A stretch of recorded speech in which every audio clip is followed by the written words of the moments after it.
My dear brothers and sisters in Christ, నేను మీ brother Sairam గట్టు, gospel message ministry.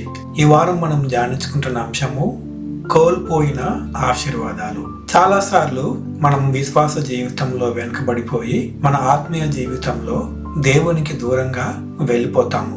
మనకున్నటువంటి కష్టాలను బట్టి, మనకున్నటువంటి శోధనలను బట్టి విశ్రాంతి కోసమని లేదా ఒక రకమైనటువంటి రిలాక్సేషన్ కోసమని లోకంలోకి అడుగు పెడతాము. రక్షణ పొందుకున్న తర్వాత మనం మానేసినటువంటి అలవాట్లను మరోసారి మొదలుపెట్టే అవకాశం ఉంటుంది. ఈ అలవాట్లు మొదలుపెట్టిన తర్వాత మనము ఆత్మీయ జీవితంలో ఎంతగానో నష్టపోతాము. దేవునికి దూరంగా వెళ్ళిపోయి ఆత్మీయ మరణమును కూడా పొందుకుంటాము. అటువంటి జీవితమును గడుపుతున్న సమయంలో దేవుడు మన పట్ల ఉంచినటువంటి ప్రణాళికలు, ఆయన ఆశీర్వాదాలు మనము కోల్పోయే అవకాశం ఉంటుంది. దేవుని సన్నిధిలో ఆయనకు సన్నిహితంగా గడపవలసిన మనము విశ్రాంతి కోసమని, ఉపశమనం కోసమని లోకంలోకి అడుగుపెట్టి శోధనలు తప్పించుకోవటానికి మనము ప్రయత్నిస్తుంటాము. కానీ మనకు తెలియకుండానే మన ఆత్మీయ జీవితంలో ఎంతగానో నష్టపోతాము.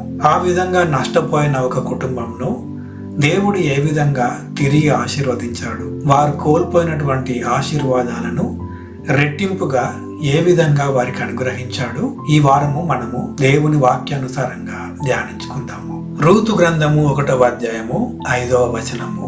వారు ఇంచుమించు 10 సంవత్సరములు అక్కడ నివసించిన తర్వాత మహులోను కిల్యోనను ఇద్దరును చనిపోయిరి. కాగా ఆ స్త్రీ తాను కనిన 2 కుమారులను తన పెనిమిటియు లేనిదాయను. వాక్య భాగంను సంపూర్ణంగా ధ్యానించే ముందు ఈ కుటుంబం గురించి తెలుసుకుందాము. ఈ కుటుంబంలో 3 పురుషులున్నారు, మరి ఒక స్త్రీ ఉంది. ఆమె పేరు నయోమి. వీరు ఇశ్రాయేలు వంశమునకు చెందినవారు. ఇశ్రాయేలు ప్రజలకు దేవుడు అనుగ్రహించినటువంటి యూదా దేశంలో వారు నివసిస్తున్నారు. అయితే యూదా దేశంలో ఆహారానికి కొరత వచ్చిందని వారు ఆ కొరతను తట్టుకోలేక మోయాబు దేశానికి ప్రయాణమై అక్కడ బ్రతకడానికి వెళ్లారు. ఈ మోయాబు దేశము ఎంతో సంపద కలిగినటువంటి ప్రదేశము. కానీ అక్కడ దేవుని సన్నిధి మాత్రం లేదు. వారు అన్య దేవతలను పూజించేవారు. ఆ మోయాబు దేశానికి వలస వెళ్ళినటువంటి ఈ కుటుంబము ఆహారపు కొరతను మాత్రము తీర్చుకోగలిగింది. కానీ దేవుని సన్నిధికి దూరమై వారెంతగానో నష్టపోయారు. ఆ కుటుంబంలో ప్రతి ఒక్క పురుషుడు చనిపోయాడు. ఇప్పుడు ఆ కుటుంబంలో 3 స్త్రీలు మాత్రమే మిగిలి ఉన్నారు. అందులో ముఖ్యమైన పాత్ర రూతు,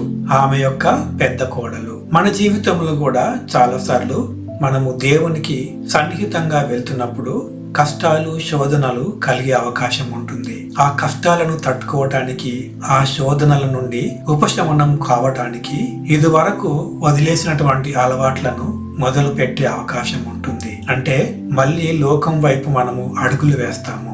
ఆ విధంగా లోకం వైపు అడుగులు వేసే సమయంలో మనము ఆత్మీయ జీవితంలో ఎంతగానో నష్టపోయే అవకాశం ఉంది. ఈ కుటుంబంలో పురుషులు ఎలాగైతే చనిపోయారో అదే విధంగా మనము ఆత్మీయంగా మరణాన్ని పొందుకుంటాము. దేవునికి దూరంగా, లోకానికి దగ్గరగా ఆత్మీయ జీవితంలో ఎన్నో ఆశీర్వాదాలను కోల్పోయే అవకాశం ఉంటుంది. ఆ విధంగా నయోమి కుటుంబము ఇంచుమించు 10 సంవత్సరములు ఆ యొక్క మోయాబు దేశంలో నివసించారు. అంటే దేవుని సన్నిధికి ప్రతీక అయినటువంటి యూదా దేశము నుండి 10 సంవత్సరాలు దూరంగా ఉన్నారు.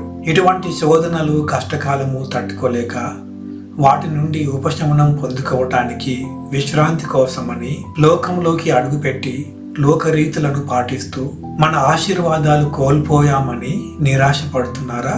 దేవుడు మీతోనే మాట్లాడుతున్నాడు. రూతు 1వ అధ్యాయము 6వ వచనము. వారికి ఆహారం ఇచ్చుటకు యెహోవా తన జనులను దర్శించనని ఆమె మోయాబు దేశములో వినెను గనుక మోయాబు దేశము విడిచి వెళ్ళుటకై ఆమెయు ఆమె కోడండ్రును ప్రయాణమైరి. ఈ వాక్య భాగంలో మనము జాగ్రత్తగా పరిశీలిస్తే దేవుడు తిరిగి తన ప్రజలను దర్శించి వారికి ఆహారపు కొరతను తీర్చాడని మోయాబు దేశంలో ఉన్నటువంటి నయోమి కుటుంబము విన్నారు. అది విన్న వెంటనే దేవుని సన్నిధికి ప్రతీక అయినటువంటి యూదా దేశానికి వారు ప్రయాణమై వస్తున్నారు. ఈ వాక్య భాగంలో ఇంకొంచెం ముందుకు వెళ్ళినట్టయితే నయోమి మరియు ఆమె కుటుంబము యూదా దేశంలో అడుగుపెట్టగానే ఆమెను ఎంతో మంది గుర్తుపట్టారు. నీ పేరు నయోమి కదా అని ఆమెను ప్రశ్నించారు, ఆమెను కుశలం అడిగారు. అంటే దాన్ని బట్టి మనకు తెలుస్తున్నది ఏమిటంటే, నయోమి కుటుంబము భయపడినంతగా అక్కడ ఆహారపు కొరత లేదు అని. అంటే వారు ఒకప్పుడు 3 పూటలు ఆహారం భుజించేవారేమో, కానీ ఆ కరువు కాలంలో కూడా దేవుడు వారికి ఆహారమునిచ్చాడు. కనుకనే ఆమె స్నేహితులు ఎంతో మంది అక్కడ ఉండి బ్రతికి ఉన్నారు. అంటే నయోమి కుటుంబము ఆ పాటి ఆహారపు కొరతను కూడా తట్టుకోలేకపోయింది. 3 పూటలు తినేవారు 1 పూట తిని ఉండలేకపోయారు. యూదా దేశంలో ఉన్న ప్రజలను దేవుడు పోషిస్తూనే ఉన్నాడు. కానీ వారు విశ్వాసం కోల్పోయి దేవుని సన్నిధి నుండి దూరం అయిపోయారు. అన్య దేవతలతో, అన్య ఆచారాలతో నిండిపోయినటువంటి మోయాబు దేశంలో అడుగుపెట్టి ఆత్మీయ జీవితంలో ఎన్నో ఆశీర్వాదాలను కోల్పోయారు అని మనం అర్థం చేసుకోవాలి. కాబట్టి మన జీవితంలో కూడా దేవుడు కొన్ని రకాల కష్టాలు, శోధనలు అనుమతిస్తాడు. ఈ కష్టాలు, శోధనలు మన విశ్వాస జీవితమును బలపరిచేవిగా ఉంటాయి. ప్రతి ఒక్క శోధన, కష్టము సాతాను దేవుని నుండి అనుమతి పొందుకొని మన జీవితంలో ప్రవేశపెడతాడు. వాటిని తట్టుకోలేక మనము లోకం వైపు అడుగులు వేస్తాము. ఇది వరకు మానేసినటువంటి అలవాట్లను తిరిగి మొదలు పెడతాము. కానీ మనము తట్టుకోలేని ఏ శోధన కూడా దేవుడు మన మీదికి అనుమతించడు అని దేవుని వాక్యము చెప్తోంది. కాబట్టి నయోమి కుటుంబం వలె దేవునికి దూరంగా వెళ్లకుండా ఆయన మీద ఆధారపడి కష్టకాలము తీరేంత వరకు ఆయన సన్నిధిలోనే ఉండాలి. దేవుడే మనకు శక్తినిస్తాడు, తగిన విధంగా విశ్వాసమును కూడా అనుగ్రహిస్తాడు. అయితే తప్పిపోయి ఆశీర్వాదాలు కోల్పోయినటువంటి ఈ కుటుంబం యొక్క కథ ఇక్కడితో ఆగిపోలేదు. అన్యురాలు మరియు మోయాబీయురాలు అయినటువంటి రూతు యొక్క గొప్ప విశ్వాసమును బట్టి, తన అత్త మీద తనకున్నటువంటి ప్రేమను బట్టి ఈ కుటుంబమును దేవుడు ఎంతగానో ఆశీర్వదించాడు. లోకానికి ప్రతీక అయినటువంటి ఆ యొక్క మోయాబు దేశము నుండి తిరిగి దేవుని సన్నిధి అయినటువంటి యూదా దేశములో అడుగుపెట్టిన ఈ కుటుంబము ఎంతగానో దీవించబడింది. కేవలం ఒక స్త్రీ చూపినటువంటి విశ్వాసమును బట్టి, ఆవిడ చూపినటువంటి ప్రేమను బట్టి దేవుడు ఈ కుటుంబమును ఎంతగానో దీవించాడు. వారు కోల్పోయిన ఆశీర్వాదాల కంటే రెట్టించినటువంటి ఆశీర్వాదాలను ఆయన వారి మీద కురిపించాడు. దేవుని చిత్తమైతే ఈ యొక్క రూతు గ్రంథముని పూర్తిగా ధ్యానించమని ప్రభు పేరిట మిమ్మల్ని వేడుకుంటున్నాను. రూతు గ్రంథము 4వ అధ్యాయము 14-15 వచనములు. అప్పుడు స్త్రీలు, ఈ దినమున నీకు బంధువుడు లేకుండా చేయని యెహోవా స్తుతి నొందునుగాక, ఆయన నామము ఇశ్రాయేలీలలో ప్రకటింపబడునుగాక. నిన్ను ప్రేమించి 7 కుమారుల కంటే నీకెక్కువగానున్న నీ కోడలు ఇతన్ని కనెను. ఇతడు నీ ప్రాణమును ఓదార్చి ముసలితనమున నీకు పోషకుడగునని నయోమితో చెప్పిరి. ఇక్కడ నయోమి కోడలైనటువంటి రూతుకు మరియు వారి సమీప బంధువైన బోయాజుకు వివాహం జరుగుతుంది. వారిద్దరికి ఒక కుమారుడు కలుగుతాడు.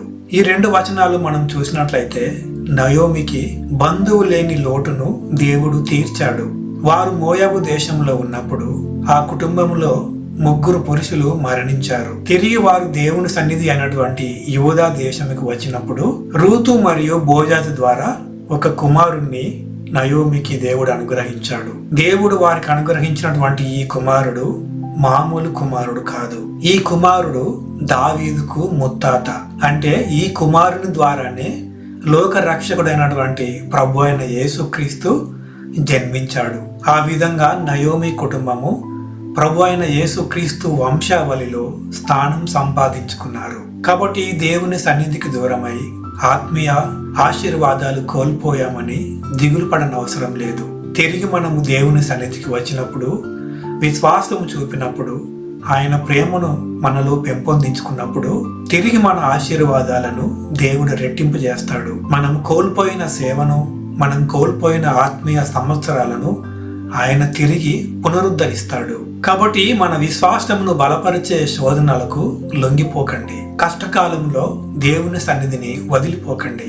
ఆయన మీద ఆధారపడినప్పుడే మనం ఏదైనా చేయగలము. ఆత్మీయ జీవితంలో ఫలములు పొందుకోగలము. దేవుడు ఈ వాక్య భాగమును దీవించునుగాక. దేవుని చిత్తమైతే వచ్చే వారం మరో వాక్య భాగంతో కలుసుకుందాము. అంతవరకు దేవుడు మనకు తోడై ఉండునుగాక.